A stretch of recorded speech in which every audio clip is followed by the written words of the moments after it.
ශ්‍රී ලංකාවේ බහුතරයක් මිනිසුන් මිඩල් ක්ලාස් කියන පන්තිය ඇතුළෙම ජීවිතය ගත කරලා ඒකෙන් එළියට එන්න බැරි වෙන්නේ ඇයි කියන ප්‍රශ්නය අපි සාමාන්‍යයෙන් වැටුප් අඩුකමට රටේ තත්වයට හෝ රජයට වගකීම දාලා ඉවර කරනවා. නමුත් මේ ප්‍රශ්නය ටිකක් ගැඹුරින් බලද්දී එය එක හේතුවකින් සිදුවෙන දෙයක් නෙමෙයි. ඒක හැබිට්ස්, බිලීව්ස්, සිස්ටම්ස් සහ පරම්පරා ගණනාවක් පුරා පවත්නා සිතීමේ රටාවන් එකට එකතු වෙලා හැදෙන දෙයක්. මුලින්ම මිඩල් ක්ලාස් කියන්නේ මොනවද කියලා තේරුම් ගන්න ඕන. මිඩල් ක්ලාස් කියන්නේ දුප්පත් නෙමෙයි, ඒත් සත්‍යාර්ථයෙන් පොහොසත් නෙමෙයි. මාසික වැටුපෙන් ජීවිතේ ගෙන යනවා, බිල් ගෙවනවා, පොඩි ඉතුරුම් තියනවා.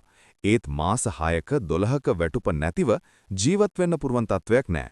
වැඩ නැවතුවොත්, ආදායම නැවතුවොත් ජීවිතේම අවුල් වෙන තත්වයයි.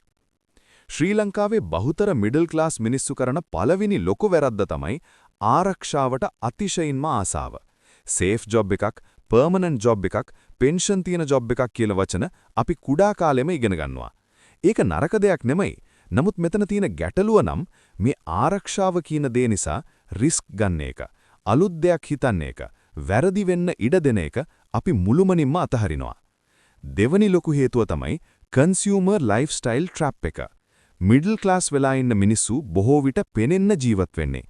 ලීසින් කාර් එකක්, ලොකු වෙඩින් එකක්, ලේටස්ට් ෆෝන් එකක්, නෑදෑයන්ට, රිලේටිව්ස්ලට, ඔෆිස් එකට අපිත් හොඳින් ඉන්නවා කියලා පෙන්වන්න. මේ හැම දෙයක්ම ඉන්කම් එකෙන් නෙමෙයි, ෆියුචර් ඉන්කම් එකෙන් ගෙවනවා. මේකෙන් වෙන්නේ ෆියුචර් ෆ්‍රීඩම් එක ටුඩේ කම්ෆර්ට් එකට මාරු කරන එක. පොහොසත් වෙන්න නම් අද ටිකක් අන්කම්ෆර්ටබල් වෙන්න පුරුවන් වෙන්න ඕන. ඒත් මිඩල් ක්ලාස් මෙන්ටැලිටි එක කියන්නේ අද දුක විඳින්න බෑ, පස්සේ බලමු කියන එක. තුන්වෙනි හේතුව තමයි ෆයිනෑන්ෂල් එඩියුකේෂන් අඩුව. අපි පාසලේ ඉගෙන ගන්න හිස්ටරි, මැත්ස්, සයන්ස්, ඒත් මනි වර්ක් කරන විදිහ, ඩෙට් එක භාවිතා කරන්න තියෙන හොඳ නරක, ඇසෙට්ස් වර්සස් ලයබිලිටීස් කියන දේවල් ගැන ප්‍රැක්ටිකලි කිසිම දෙයක් ඉගෙනවෙන්නේ නැහැ. එහෙම නිසා මිනිස්සු වැටුප් වැඩි වෙද්දී හිතන්නේ මන් පොහොසත් වෙනවා කියලා. නමුත් වෙල්ත් කියන්නේ සැලරි එක නෙමෙයි. වෙල්ත් කියන්නේ ඔයා වැඩ නැවතුවත් මනි එන තත්වයක්.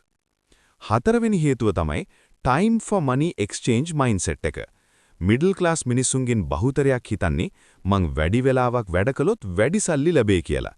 Overtime, weekend work, extra classes මේ හැම දෙයක්ම එකම මොඩල් එක.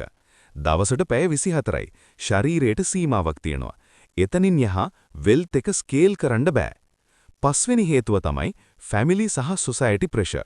ගෙයක් ගන්න ඕන, ළමයින්ට ප්‍රයිවට් ස්කූල්, වෙඩින් එක හොඳට කරන්න ඕන, කාර් එකක් නැත්තම් හරි නෑ කියන සෝෂල් එක්ස්පෙක්ටේෂන්ස්. මේවට නෑ කියන්න මෙන්ටල් ස්ට්‍රෙන්ත් එකක් ඕන. බොහෝ දෙනා ඒක කරන්නේ නෑ. ඒ නිසා තමන්ට ගැලපෙන ෆයිනෑන්ෂල් ඩිසිෂන්ස් වෙනුවට සොසයිටි එකට ගැලපෙන ඩිසිෂන්ස් ගන්නවා. ඊළඟ වැදගත් කාරණාව තමයි ඉමීඩියට් ග්‍රැටිෆිකේෂන්. අද සතුට, අද සැප, අද එන්ජොයිමන්ට්. මිඩල් ක්ලාස් ලයිෆ් එක ෆුල් ස්ට්‍රෙස් එකක් නිසා මිනිස්සු තමන්ට රිවෝඩ් දෙන්න හුරු වෙලා ඉන්නේ. shopping, eating out, upgrades ඒවා පොඩි දේවල් වගේ පේනවා. නමුත් අවුරුදු 10ක් 15ක් යද්දී ඒ පොඩි දේවල් තමයි වෙල්ත් එක බිල්ඩ් වෙන එක නැවත්තන්නේ. අවසානයේ බිලීෆ් සිස්ටම් එක. අපි මේ වගේම තමයි. අපේ බෑග්ග්‍රවුන්ඩ් එකෙන් එහා යන්න බෑ. පොහොසත් වෙන්නේ බිස්නස් කරන අය, හෝ පොලිටික්ස් කරන අය. මේ වගේ බිලීෆ්ස් ක්වයට්ලි මයින්ඩ් එක ඇතුලේ ජීවත් වෙනවා.